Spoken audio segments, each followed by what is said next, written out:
మహిళలను ఆర్థికంగా బలోపేతం చేసేందుకు రాష్ట్ర ప్రభుత్వం చేపట్టిన మహిళా శక్తి కార్యక్రమాన్ని సద్వినియోగం చేసుకుని మహిళలు ఆర్థిక అభివృద్ధిని సాధించి పారిశ్రామికవేత్తలుగా ఎదగాలని జిల్లా కలెక్టర్ రాహుల్ శర్మ అన్నారు. బుధవారం జిల్లా కేంద్రంలోని ఐడీఓసీ కార్యాలయ సమావేశపు హాలులో జిల్లా గ్రామీణాభివృద్ధి శాఖ ఆధ్వర్యంలో మహిళా శక్తి కార్యక్రమంపై మహిళలకు అవగాహన సమీక్షా సదస్సు నిర్వహించారు.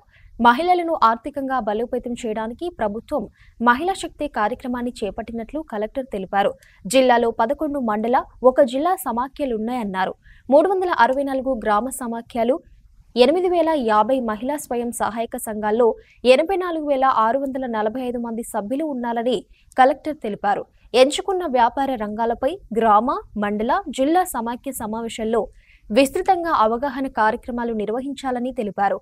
మహిళా శక్తి పథకానికి ఆసక్తి, అనుభవం చేయాలన్న సంకల్పం ఉన్న లబ్ధిదారులను ఆగస్టు 1వ తేదీ వరకు ఎంపిక చేయాలని అధికారులకు కలెక్టర్ సూచించారు. ఈ కార్యక్రమంలో అదనపు కలెక్టర్ వెంకటేశ్వర్లు, డిఆర్డీఓ నరేష్, అదనపు డిఆర్డీఓ గోవిందరావు, డిపిఎంలు, ఏపీఎంలు, సీసీలు తదితరులు పాల్గొన్నారు.